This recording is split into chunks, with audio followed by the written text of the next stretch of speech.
Hey guys, so today's video is about 8 passengers again. There's just like a few things happening, so I'm gonna quickly recap what's been going on. So 8 passengers is a channel of 8 people, 2 parents, 6 kids. That's kind of the vibe. Some of them are like teenage years going into like adulthood soon. Phoebe's tapping her tail on the sofa because she's so happy that I'm filming. It's like every time I start filming, she's like, are we gonna play or something? I don't know why you're talking to yourself. Yeah, some of them are like entering adulthood. So it was kind of interesting to see like what they were going to do once they turn 18, because like the parents can't enforce some of these rules anymore, but some of them are still toddlers or kids or middle school age, so there is a variation. Now the parents have been called out for their very strict parenting methods, like sending one of their kids to one of those like misbehaving troubled teen camps, which are known for being severely abusive and not constructive to fixing a child's behavior, by like psychologists and like people that know what they're talking about. And it's also just like an easy cop out, right? Like, oh, I don't want to like actually get to know my kid and see what I can do to help them. I'm just gonna send them to troubled teens camp for 8 weeks. I don't have to deal with it. You know, it's one of those where it's just like, get out the house. Then he lost his bedroom privileges and he had to sleep on a beanbag in the living room. They get their phones taken away, and then it's not like they ever get the phones back. Like there was a clip of the mom being like, you're never gonna get your phone back. The kid's like 11 or like 13 or whatever it is. So like she's got years until she can buy herself her own phone. Admitted on camera they don't have friends because they're not allowed to do anything. They have their mom going to the school shouting at the teachers being like, you're not allowed to get my kid to dance to this song, and like doing the whole thing, filing official complaints, and just many, you know, exploitative things like showing the sex talk and a period talk and exploiting her kids for views. And that's just kind of been the constant. And then they started the Connections program, which is where they kind of, well, what I recently found out is that Ruby did post on her Instagram stories that she wasn't going to be posting on the 8 Passengers YouTube channel anymore, because she said that she was accused of exploiting her children while other people exploit her children. I don't know, I've always made sure to blur the kids out of my videos and not say their names, and the only name I've ever said is a child that is not a child anymore. She's 18, so I can't speak for myself. Well, I can speak for myself, I can't speak for other people,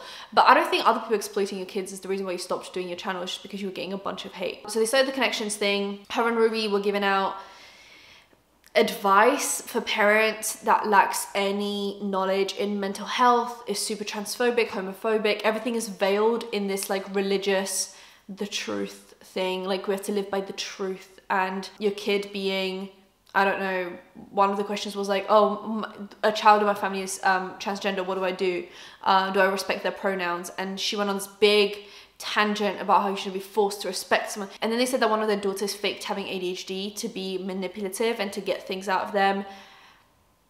Just a lot of very constructive things. But it gets worse. So a Venmo account was made public recently, and there are alleged transactions between her and the oldest son, who has now moved out to live with Kevin because Kevin and Ruby are currently separated. And her son is paying her for weird things like books, groceries. It just rubs people the wrong way that this minor, this underage child, paying her for things like school books and stuff, while she is actively, was actively exploiting them for views on YouTube, every vlog. And people are just saying like, so you exploited your kids for money that you're now hoarding for yourself, and they're paying you for books and groceries?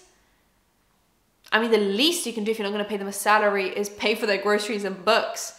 But obviously this is like unconfirmed, you know, yada yada. If this comes out that the Venmo account is fake, sure, but allegedly her Venmo account was public, and that's how people figured it out. That's one thing, one update recently. There are also more clips of their toxic parenting. So I don't know if you guys know, Ruby and Kevin separated, and Kevin now lives separately with the oldest son, allegedly. And after they separated, basically Connections was kind of like died.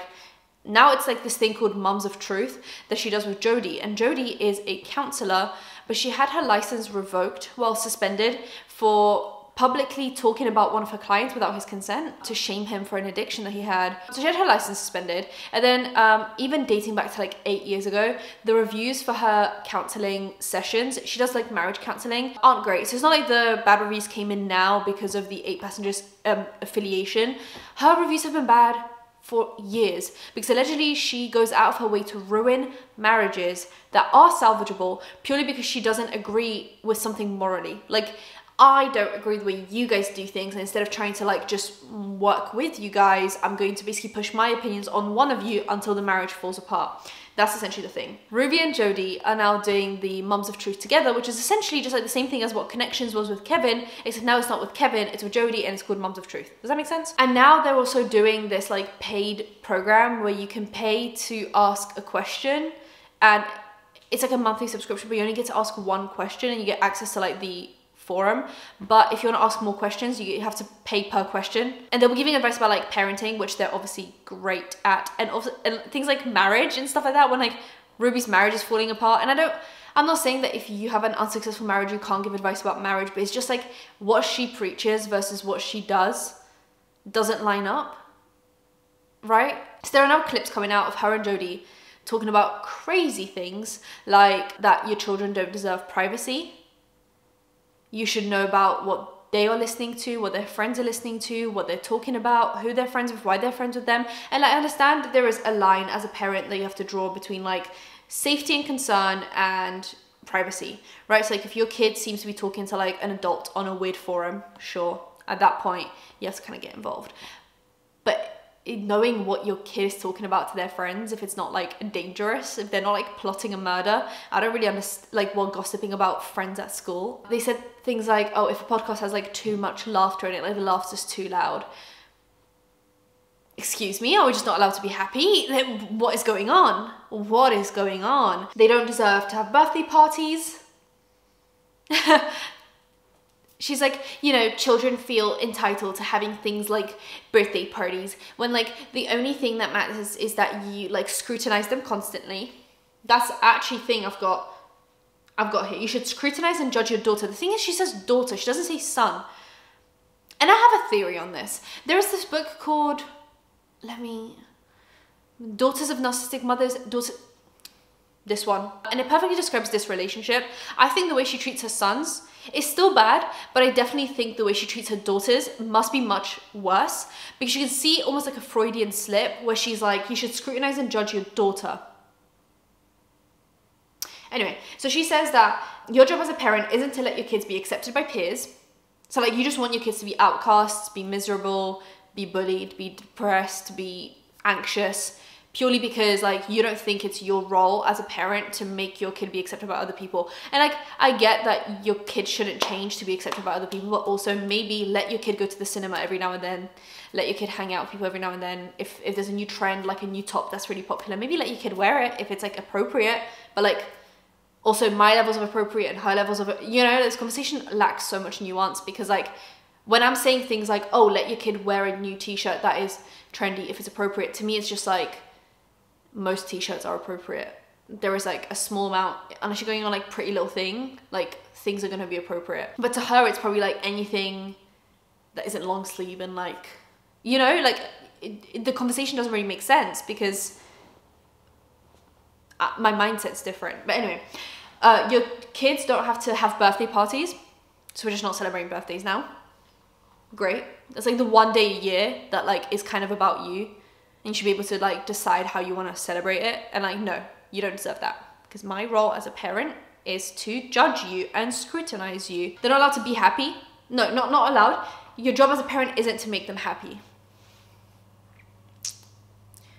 What is your job as a parent then? I understand that your job as a parent is to provide, first and foremost, to provide security, to provide safety, to provide a roof over their head, food in their mouths, but also maybe just provide a little bit of happiness. Like, how depraved do you have to be to just not want to see your child be happy? I don't get it.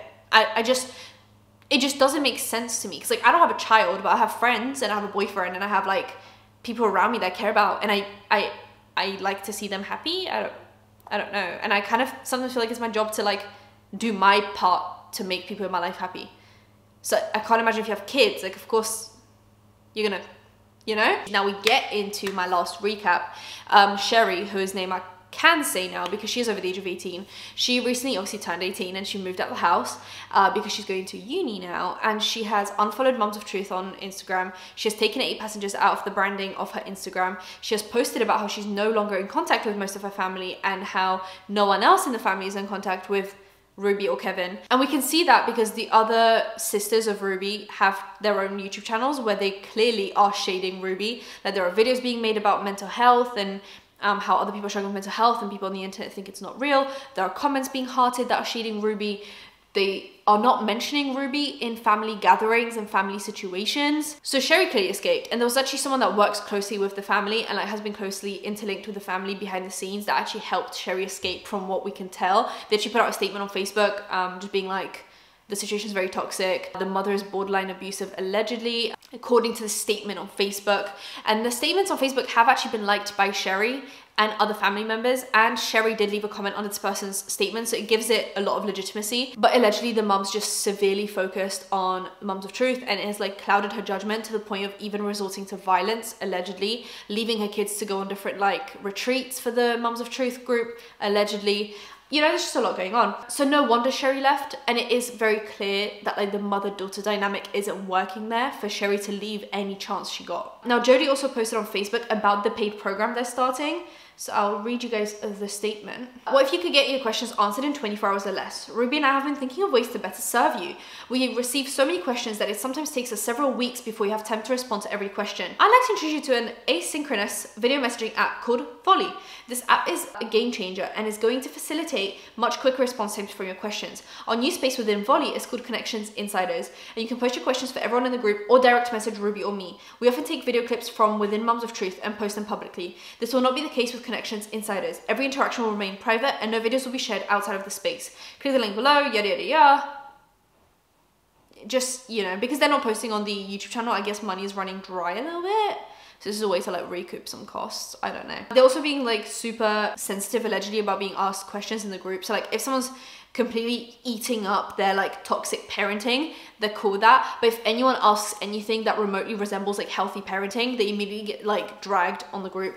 So there was someone that asked about like, oh, my kid's allowed to go to parties, like my kid is just turned 15, 16 and is going to their first high school party, and immediately Ruby shuts it down. She said, first of all, I think you're a child pretending to be an adult. Second of all, no adult would ask a question like this. Like, you guys think we're so dumb because you watch Disney Channel and like you think parents are dumb. And I was like, whoa, what is going on? What is going on in the Ruby household? A lot. And it wasn't like confirmed that it was a child pretending to be an adult. So clearly this was just like pure paranoia from Ruby. I don't really get it. And there are no updates on Kevin since we found out that they're separated and that he has moved out. So I'm just popping in to finish off this video. I filmed it and then realized that there really wasn't that much new information. I didn't want to put it out for you guys just to basically give like minuscule amounts of information. So I waited until something else happened, and actually it just fell into my lap. Marky, fellow commentary channel, actually paid for the Connections Insider program that they created. That costs $21 a month plus extra if you want to ask more questions, because for $21 you only get one question a month they can ask them. You get access to the forum where other people ask questions. You can kind of see like what's going on in the forum. Sherry has actually deleted all photos of Ruby on her Instagram, except for the ones that are like with other members of the family. And she took care of the Instagram highlights. Ruby is still acting like nothing is really going on. Like she's just acting like everything's good and well and not like her whole family is against her. Now, Connections Insiders, now that we have this like insider information from someone, Jodie posted this video essentially that she said they have 11,000 members in like their just public group, but I don't think she doesn't the one thing that I think she doesn't realize is most of those people are just there because they're curious. They're not for the Mums of Truth. They're not like agreeing with them. They're people that are just like watching the train wreck happen. Our platform on Moms of Truth is growing. We have over 11,000 people now, and we anticipate by the end of the year having at least 20. And we want to be able to have contact with you. Obviously, after Marky joined the group, you could see how many people are in the Connections Insiders thing, the $21 a month subscription. And only 6 people out of the 11,000 joined the Insiders group. One of them being Marky, one of them being Jodie, one of them being Ruby, and that leaves only 3 people that actually paid this $21, which is what, $63 a month that they're getting from this. No questions have been asked so far, so Marky took it upon himself to ask a question because, I mean, he has the right to because he did pay for the service regardless of what his intentions are. And he worded a question that would not sound like he's talking about Ruby. He didn't like mention Ruby by name, but he basically asked a question in a similar vein of like, what would you do if everyone in your life was against the truth? And I'm actually just going to play the clip of Marky's video because I'm not going to summarize what he said when he said it so eloquently himself. I thought, you know what? I'm going to ask a question. And normally I don't do this, like I haven't posted any questions on the Facebook page, I've never DM'd anyone privately or whatnot. But since this is a paid platform where you pay to ask one question a month, and I did pay the money, I thought, you know what?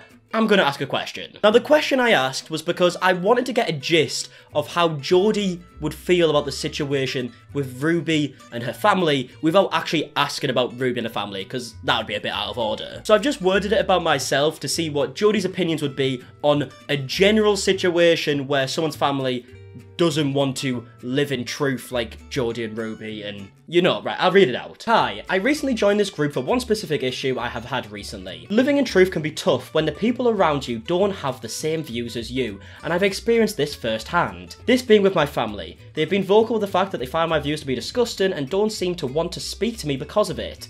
My question is, should I rethink my views, which is simply just living in truth and taking your advice from the Facebook page, or is it more important to carry on living in truth even though my family will not speak to me and are so against it? Loaded question, I know, but I could really do with a solution and I look forward to seeing your video response, thanks. And then about a day and a half later, we got a response from Jodie, which is already going against the criteria that is on the page, you know. They said you get your question answered within 24 hours, so it was a bit late, and also, they have no one else to answer questions for. I'm the only one here. But yeah, Jodie responded with like a 5-minute video, which is her basically just rambling about nothing really, and just kind of going away from the question. But all in all, she basically says, if your family don't accept that you're living in truth, they don't accept your views, f*** 'em. You have a family or family members that feel that you choosing to live in truth, though I'm not quite sure what this means, you say that people think it's disgusting or you're disgusting. And I don't understand that. And that was the answer. So that is it for the 8-passenger saga for now. Subscribe to the bell icon for engagement. I'll see you in my next one. Bye guys.